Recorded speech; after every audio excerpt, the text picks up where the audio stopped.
नमस्कार दोस्तों, हिंदी के इस वीडियो में आप सभी का बहुत बहुत स्वागत है। और मैं आशा करती हूँ कि जिस भी परीक्षा की आप सभी तैयारी कर रहे हैं बहुत अच्छे से कर रहे होंगे। तो बेसिकली ये जो सेशन है ये स्पेसिफिकली हिमाचल प्रदेश पटवारी एग्जाम जो है उसके लिए है।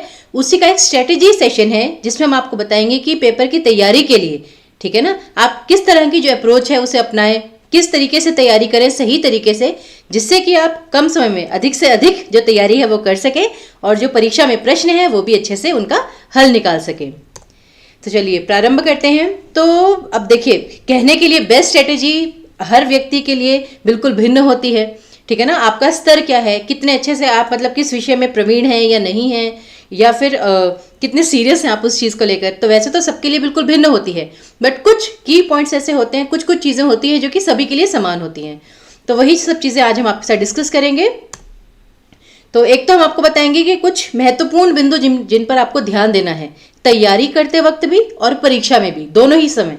एक तो जब आप तैयारी कर रहे हैं तब आपको किन चीज़ों का ध्यान रखना है, और जब आप परीक्षा दे रहे हैं उसमें भी किन चीज़ों का ध्यान रखना है। एक तो वो चीज़ हम आपके साथ डिस्कस करेंगे।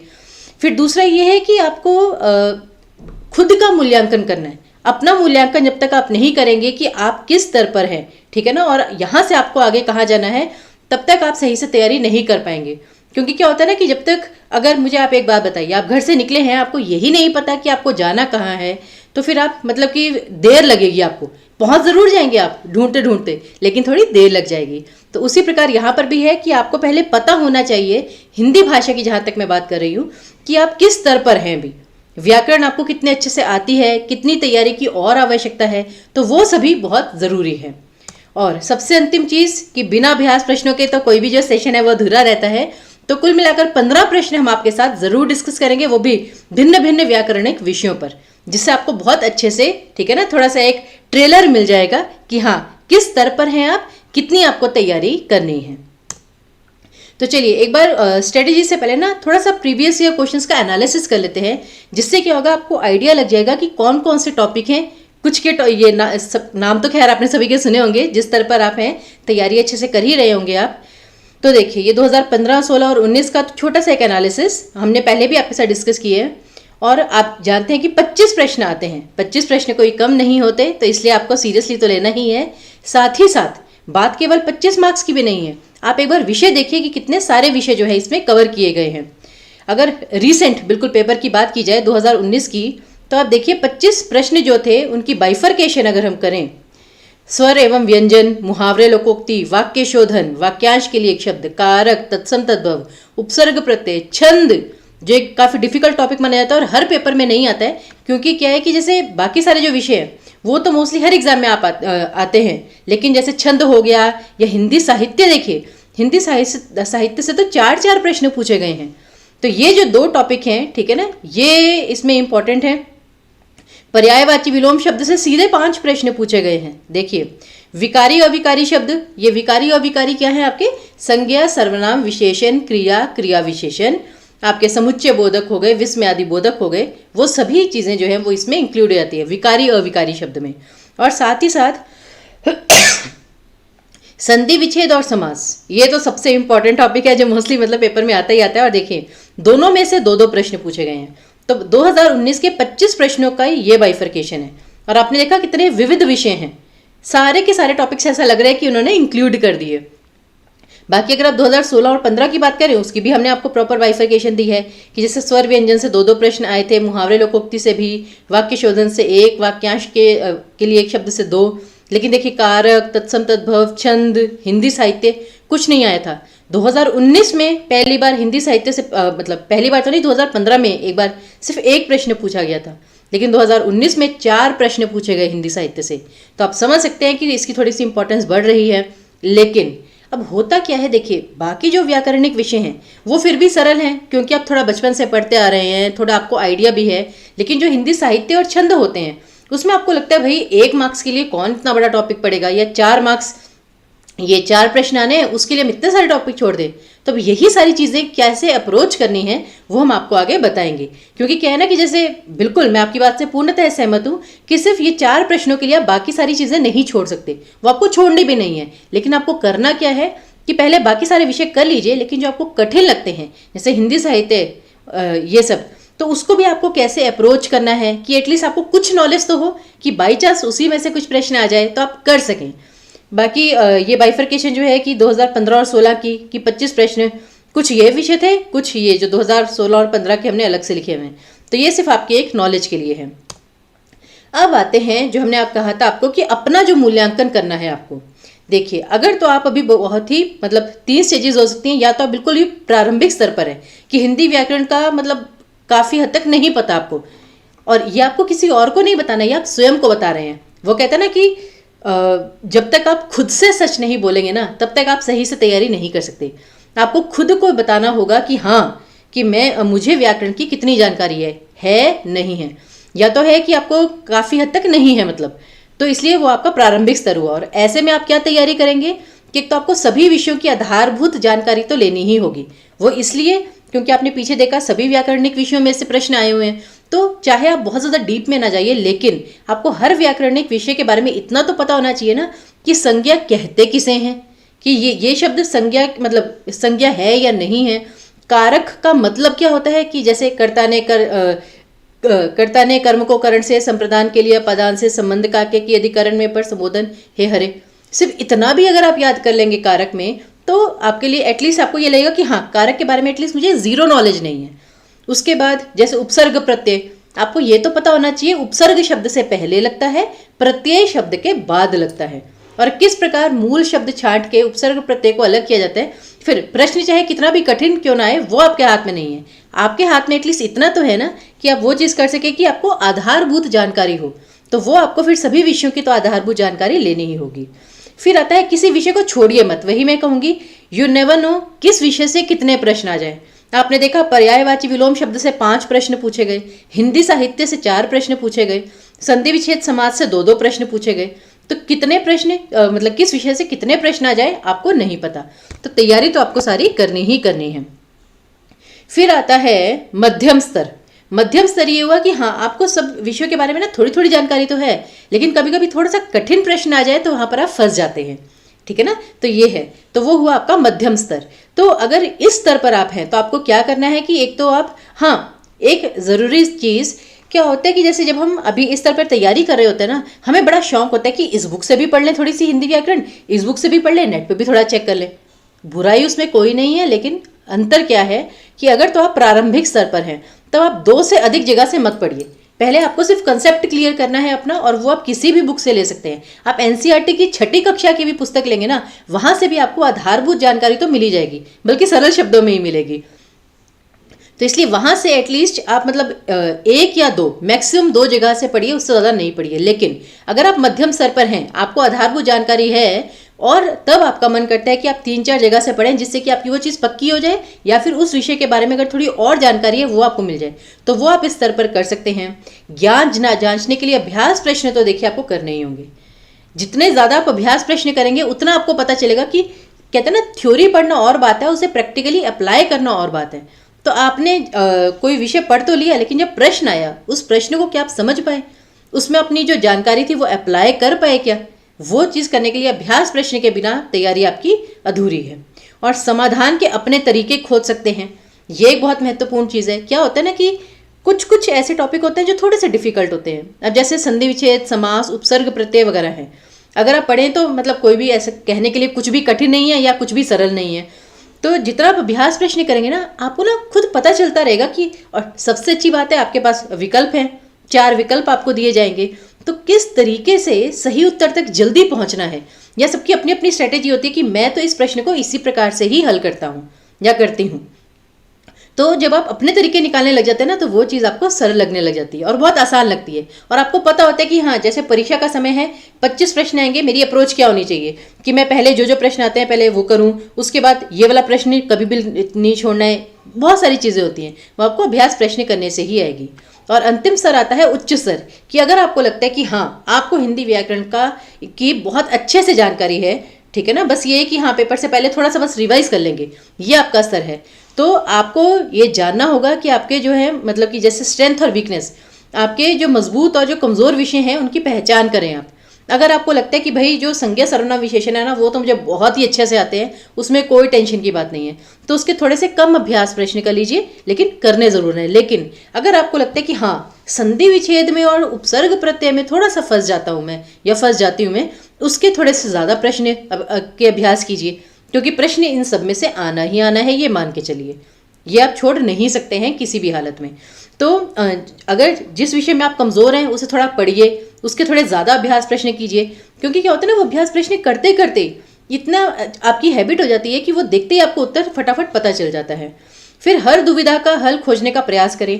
कोई भी आपका डाउट हो, अगर आपको लगे कि हाँ पुस्तक में ये उत्तर है लेकिन मुझे ऐसा क्यों लग रहा है कि यही उत्तर आना चाहिए, किसी भी टाइप की क्वेरी हो उसे दबाइए मत। हम यहाँ पर हैं, टेलीग्राम के जरिए आप पूछ सकते हैं, मेल के जरिए पूछ सकते हैं, फ़ोन करके पूछ सकते हैं, कैसे भी पूछिए। ये जो मैं वीडियो बना रही हूँ उसमें क्या कहते हैं, नीचे आप यूट्यूब में ये जो वीडियो है नीचे आप कमेंट बॉक्स में लिख दीजिए आपकी जो भी क्वेरी है, बिना सोचे समझे कि कोई क्या सोचेगा कि कितनी वेग क्वेरी है। आपको अपनी हर समस्या का हल खोजना ही खोजना है।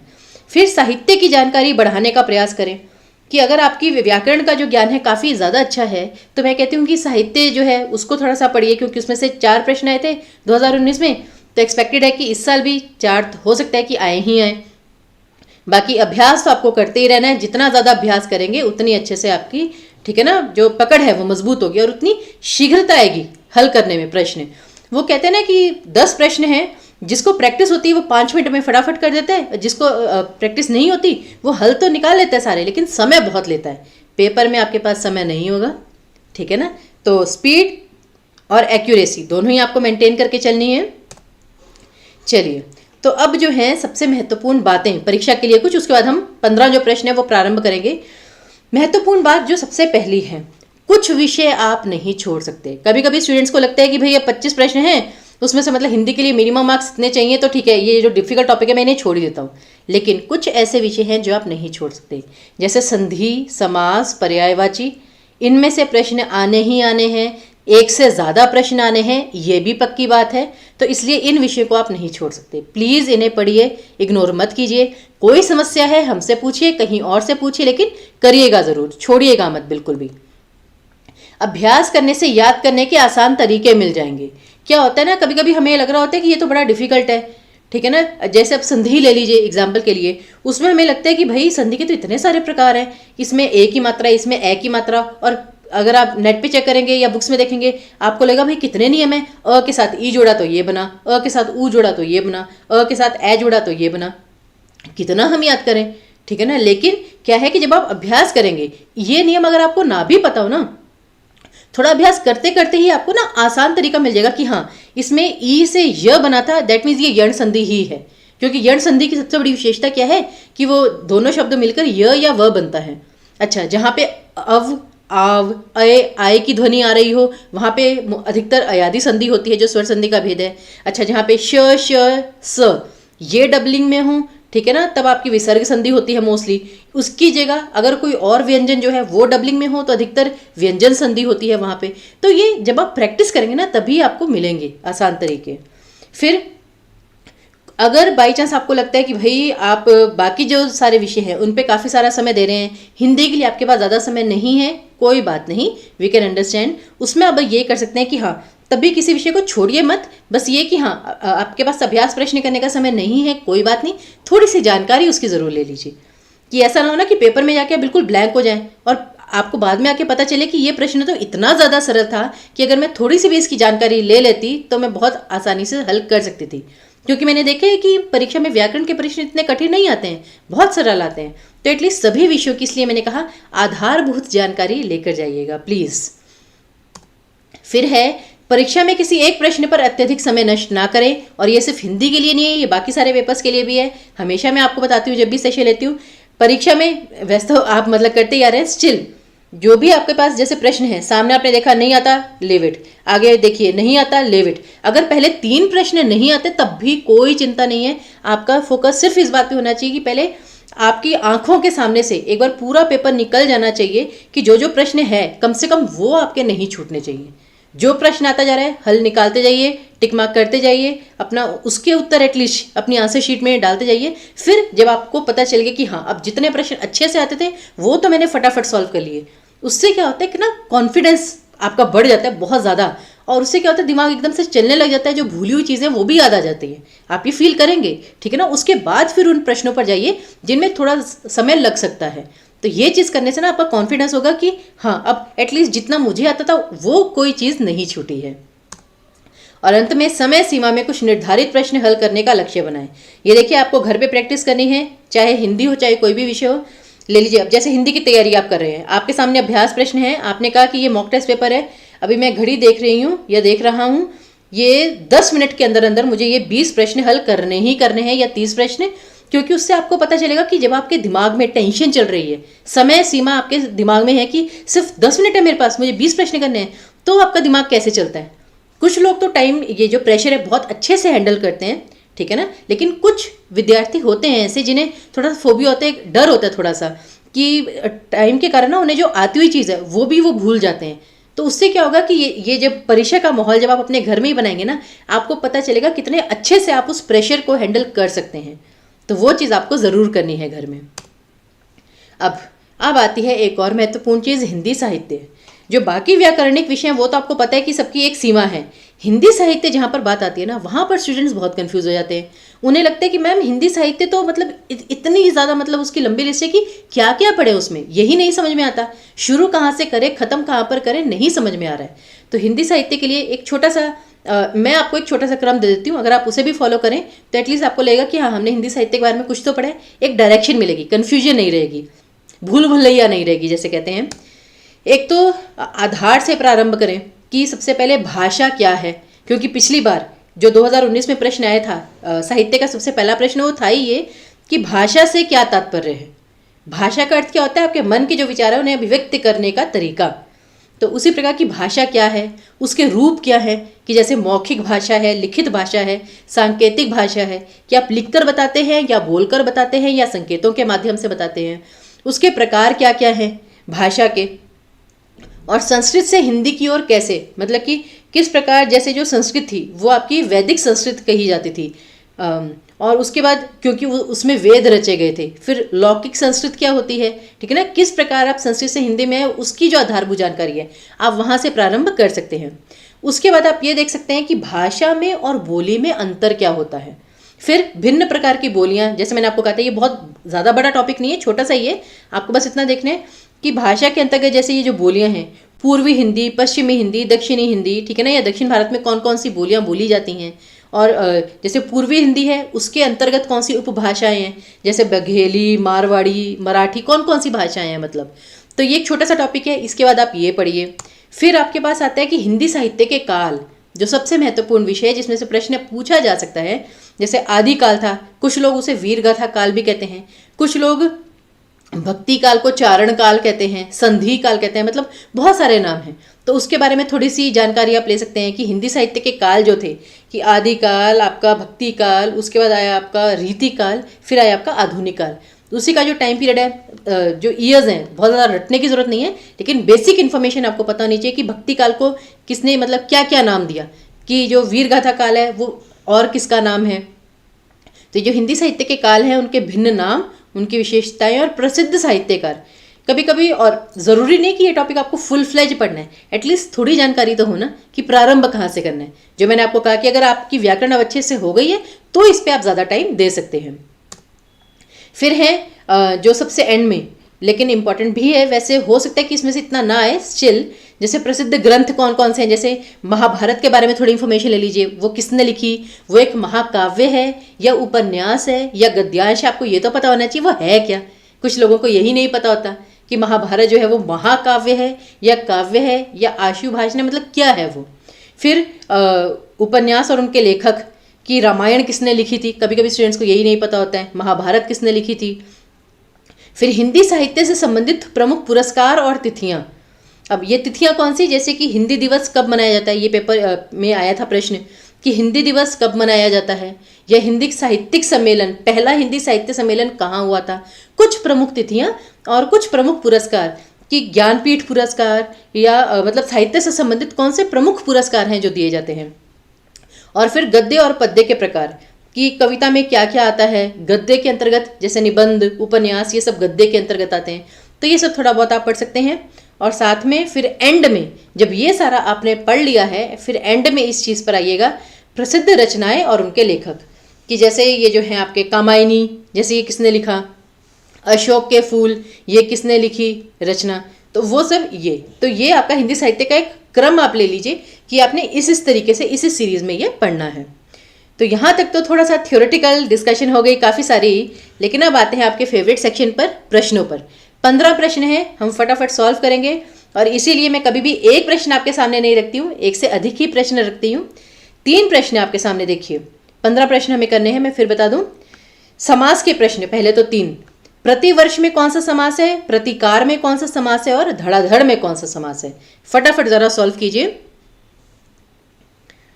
और समास विग्रह भी पूछा जा सकता है, क्योंकि विकल्प है तो किसी भी शब्द का समास विग्रह भी आना बहुत ज़रूरी है। तो सबसे पहले है प्रतिवर्ष। प्रतिवर्ष का मतलब क्या होता है, हर वर्ष। इसका समास विग्रह अगर कोई पूछे आपसे प्रतिवर्ष का, तो हर वर्ष, तो ये आपका अव्ययी भाव समास है। क्यों? क्योंकि अच्छा, प्रतिवर्ष जो है ये आप मतलब वाक्य में प्रयोग करके देखिए क्या इसका मतलब निकलता है, कि जैसे यह महोत्सव प्रतिवर्ष मनाया जाता है, तो ये आपका क्या हुआ, कालवाचक क्रिया विशेषण, और क्रिया विशेषण एक अव्यय होता है जो कि लिंग वचन कारक किसी के आधार पर कभी नहीं बदलता। इसका लिंग निर्धारण आप नहीं कर सकते। अब जो प्रतिवर्ष है ये स्त्रीलिंग है या पुल्लिंग है, क्या आप जज कर सकते हैं? ये एक वचन है या मतलब वो चीज़ भी नहीं, ये बदला नहीं जा सकता। प्रतिवर्ष एज इट इज रहेगा, और ये क्रिया की विशेषता बतलाता है कि कोई चीज़ कब हो रही है, प्रतिवर्ष हो रही है, हर वर्ष हो रही है, तो इसलिए इसमें अव्ययी भाव समास है। याद रखिए, इसका समास विग्रह भी मैं आपको बता रही हूँ, हर वर्ष। अगला है प्रतिकार। यहाँ पर स्टूडेंट्स थोड़ी सी एक गलती कर जाते हैं, वो ना एक रट्टा मार लेते हैं कि जैसे जिसके भी आगे प्रति आ गया, जैसे प्रतिवर्ष हर वर्ष, प्रतिमास हर मास या हर महीने, ये प्रतिदिन हर दिन, तो जिसके साथ प्रति आ गया आंखें बंद करके अव्ययी भाव समास टिक कर दो, काम खत्म। और एग्जामिनर को यह बात पता है, तो इसलिए वो ऑप्शन में अव्ययी भाव समास अवश्य देगा। लेकिन आपको पता होना चाहिए, रट्टा नहीं माना है। प्रतिकार का मतलब क्या होता है? प्रतिकार लेना, जैसे प्रतिशोध लेना, किसी से बदला लेना। और प्रतिकार, कार का मतलब कार्य से निकला है ये, कि किसी ने कोई गलत कार्य किया है तो उस कार्य के जवाब में आप जो कार्रवाई करते हैं, ये जो कार्य करते हैं, कि किसी ने कोई काम किया, उसके जवाब में आपने कोई काम किया तो आपने प्रतिकार लिया। तो इसलिए यहाँ पर आपका तत्पुरुष समास आएगा। क्यों? क्योंकि यह कार्य के विरोध में किया गया कार्य, तो ये आपका संबंध तत्पुरुष समास है। कार्य के, का, के, की, रा, रे, री, मा, में, मी, ना, ने, नी, तो ये आपका संबंध तत्पुरुष समास है।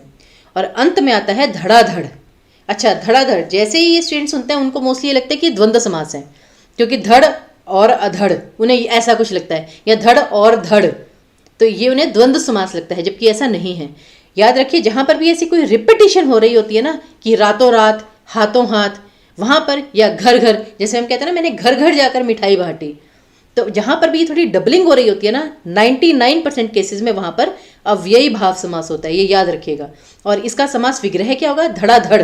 हम कहते हैं ना, आज तो मेरा सामान, आज तो दिवाली आने वाली है तो मेरी जो मिठाई है ना वो धड़ाधड़ बिक रही हैं। और धड़ाधड़ मतलब बहुत तेजी से, ऐसा नहीं, धड़ धड़ की आवाज़, जिस कहते हैं ना लोग फटाफट भाग भाग के आ रहे हैं, वो तेजी से। ये धड़ाधड़ कहाँ से आया? कैसे लोग आपकी दुकान में फटाफट आ रहे हैं, धड़ धड़ धड़, मतलब ऐसे आवाज़ आती है, तो धड़ धड़ की आवाज़, तो ये इसका समास विग्रह है, और ये आपका अव्ययी भाव समास है। तो इसलिए ये चीज़ याद रखिए कि किस प्रकार ये प्रति आ जाने से केवल अव्ययी भाव समास नहीं हो जाता। उसी प्रकार जैसे धड़ाधड़ है, इसमें आपका अव्ययी भाव समास कैसे है वो भी मैंने आपको बता दिया। ठीक है, तो ये चीज़ हमेशा याद रखिएगा, क्योंकि अव्ययी भाव समास होने का अर्थ क्या होता है कि उस शब्द में अव्यय का भाव है, और अव्यय का मतलब क्या होता है? एक ऐसा शब्द जो किसी भी आधार पर नहीं बदलता। आगे देखिए, संधि से संबंधित प्रश्न 3। मनोकामना में कौन सी संधि है, जगदीश में कौन सी संधि है, और विषम में कौन सी संधि है? जरा फटाफट इसका उत्तर बता दीजिए।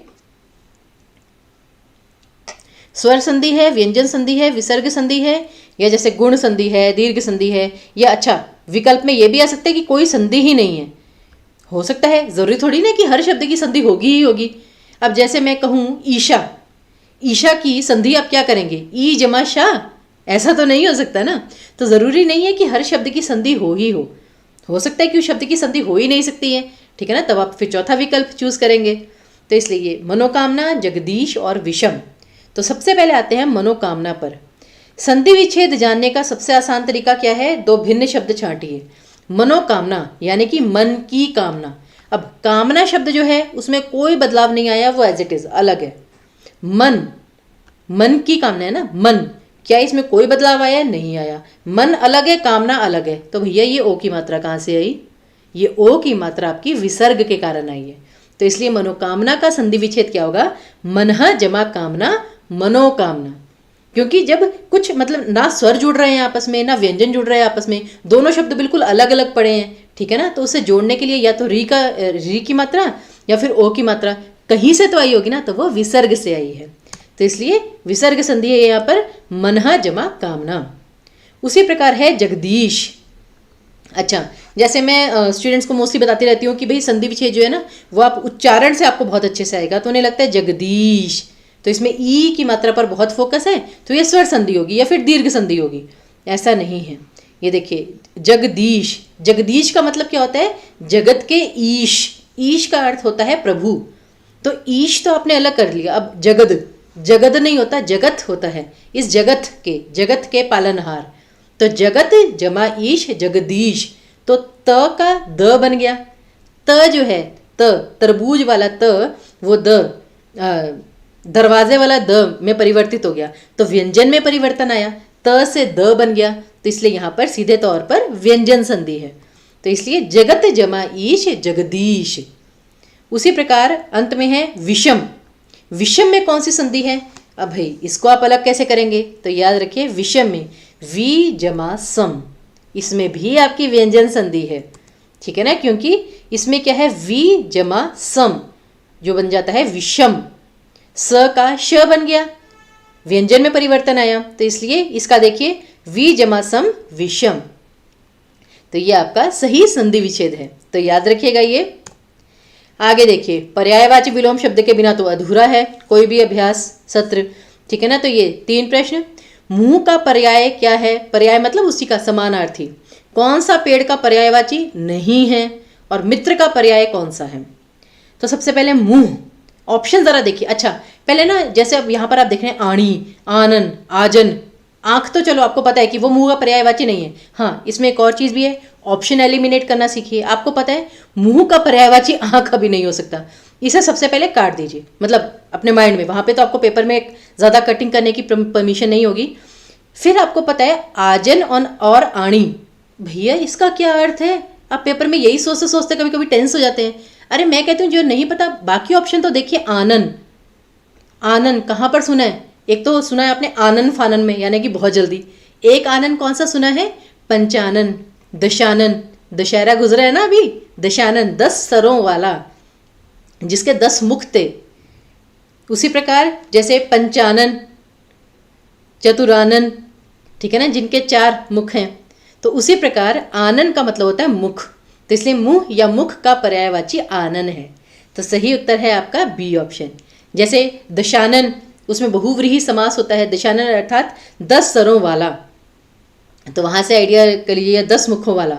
तो वो आपका कौन सा है कि आपका, अब जैसे वो गजानन, गजानन किसे कहते हैं? गणेश जी को, क्योंकि गज जैसा आनन है जिनका, यानी गज जैसा मुख है जिनका, गजानन गणेश जी के लिए, तो इसलिए आनन इसका सही उत्तर है। तो बाई चांस अगर आपको आणी और आजन का अर्थ नहीं भी पता तो क्या फर्क पड़ता है आपको, आप ऑप्शन तो देखें ना। ऑप्शन आपकी कंफ्यूजन बढ़ाने के लिए नहीं, कम करने के लिए आपको दिए जाते हैं, लेकिन ये आप पर डिपेंड करता है आप उसको क्या वो लेते हैं। फिर है कौन सा पेड़ का पर्यायवाची नहीं है? अब तरु तो आई गेस काफी हद तक स्टूडेंट्स को पता होता है कि वो पेड़ का पर्यायवाची है, लेकिन विहान, ध्रुम, विटप ये थोड़े से मतलब कितना नहीं सुनते आप, तो याद रखिए तरु, ध्रुम और विटप तीनों ही पेड़ के पर्यायवाची हैं, लेकिन विहान, विहान जो है वो पेड़ का पर्यायवाची नहीं है। विहान का मतलब क्या होता है? सुबह का समय, प्रातःकाल, भोर, जो सुबह सुबह का समय होता है उसे हम विहान कहते हैं, तो इसे आप याद रखिएगा। और मित्र का पर्याय कौन सा है? अच्छा, सखा, भाई, सखी, बहन। अब यहाँ पर ना एक बहुत इंटरेस्टिंग चीज़ है, आपको पता है मतलब अगर मित्र के लिए सखा और सखी है तो भाई बहन तो डेफिनेटली ऑप्शन नहीं होंगे, ये दोनों ऑप्शन तो काट दीजिए। अब पंगा पड़ता है कि भाई सखा और सखी में से क्या चूज़ किया जाए। सखा का मतलब भी दोस्त है, सखी का मतलब भी दोस्त है। एक पुल्लिंग है, एक स्त्रीलिंग है। अब ये कौन सा चूज किया जाए? यहाँ पर आप क्या चूज करेंगे? A option. अब यहाँ पर कोई हम वो जेंडर बायस नहीं कर रहे हैं, लेकिन क्या होता है कि देखिए, हम कहते हैं ना कि चाहे आपकी जो मित्र है वो लड़की हो या लड़का हो, हम कहते हैं यार अपने दोस्तों को बुला लेना। तुम्हारा दोस्त आ गया या तुम्हारी दोस्त आ गई तो दोस्त, हम ये तो नहीं कहते तुम्हारी दोस्त नहीं आ गई। तो वही कि जैसे ये मेरी मित्र है, ये मेरा मित्र है, ठीक है ना, तो वो मित्र एज इट इज रहता है। उसी प्रकार जो सखा, ठीक है ना, हम कहते हैं कि मैं अपने सखाओं से बहुत प्रेम करती हूँ या अपनी सखियों से, लेकिन जहाँ पर इस प्रकार से बात आ जाए तो वहाँ पर आप ये सखा चूज करेंगे। तो सखा और सखी ऐसे कंफ्यूजिंग ऑप्शन आ सकते हैं, इसलिए ये मैं प्रश्न लेकर आई हूँ। तो ऐसे में मित्र का पर्याय जो है वो आप ए ऑप्शन चूज करेंगे कि मैंने अपने मित्रों को बुलाया है, मैंने अपने सखाओं को बुलाया है, ठीक है। तो इसलिए करेक्ट ऑप्शन ए ऑप्शन। अब आता है आपका विलोम शब्द के प्रश्न। 3 प्रश्न है, फटाफट कीजिए। मृदुल का विलोम शब्द क्या है, मंद का विलोम शब्द क्या है और तरुण का विलोम शब्द क्या है? तो जैसे मृदुल नाम से स्पष्ट है, मीठा, ठीक है ना, कोमल या मुलायम। तो मृदुल का विलोम शब्द क्या होगा? मुलायम का कठोर। तो इसलिए रूक्ष का मतलब तो होता है रूखा। जैसे कहते हैं ना कि बड़े रूक्ष व्यवहार से तुमने मतलब किया। रूक्ष मतलब बहुत ही रूखा व्यवहार। खराब, अच्छा, ये अच्छा या खराब की तो बात है ही नहीं। कठिन, सरल या कठिन की तो बात ही नहीं है। मृदुल का विलोम शब्द है कठोर, कि नर्म, और एक है कठोर, सख्त। तो इसलिए करेक्ट ऑप्शन है आपका 4th ऑप्शन। फिर है मंद, कि कोई मंद गति से चल रहा है।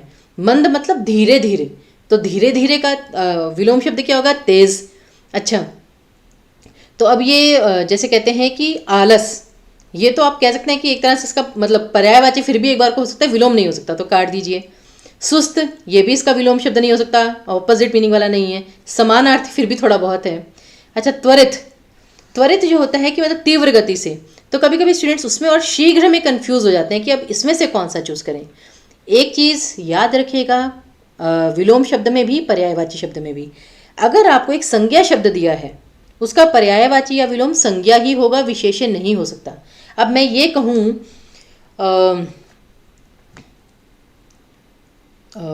काला, ठीक है ना, काला का समानार्थी कालापन, ये चीज़ गलत है। कालापन एक भाववाचक संज्ञा शब्द है और काला एक विशेषण शब्द है। उसी प्रकार अब मैं कहूँ मंद का विलोम शब्द आएगा शीघ्रता। शीघ्रता नहीं आएगा, क्योंकि शीघ्रता एक भाववाचक संज्ञा है। अब जैसे कहते हैं ना कि आप एक वाक्य में प्रयोग करके देखिए, मैं मंद गति से लिख रहा हूँ, ठीक है ना, तो मंद की जगह अगर आपको विलोम बनाना हो, उसका उल्टा बनाना हो, तो आप क्या कहेंगे? मैं शीघ्र गति से या तीव्र गति से लिख रहा हूँ। तो तीव्र या शीघ्र तब उस तरीके से आएगा। तो इसलिए मंद का विलोम शब्द आएगा आपका शीघ्र, त्वरित नहीं, क्योंकि ये एक भाव हो जाता है। फिर है तरुण शब्द का विलोम क्या होगा? तरुण क्या होती है? आपकी किशोरावस्था, जब आप यंग होते हैं बहुत, ठीक है ना। तब यौवन तो युवावस्था की एक मतलब भाव है, यौवन, तो इसलिए ये तो वैसे ही नहीं आएगा। फिर किशोर तो इसका समानार्थी हो गया, विलोम तो हो ही नहीं सकता। जवान, वो भी इसका पर्यायवाची हो गया, विलोम शब्द हो ही नहीं सकता।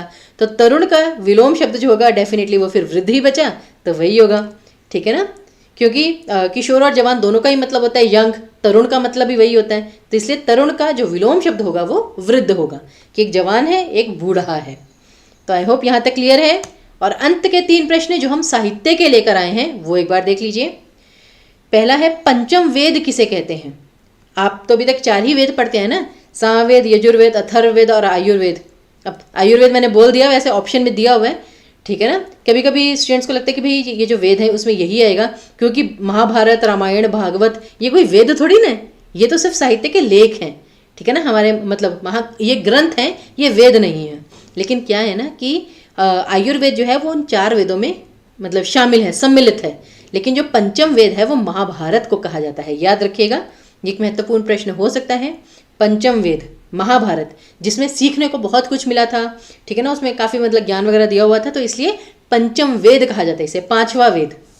तो ये चीज़ याद रखिएगा। फिर है शिवदान सिंह का लेख भारत में प्रगतिशील साहित्य की आवश्यकता, किस पत्रिका में प्रकाशित हुआ था?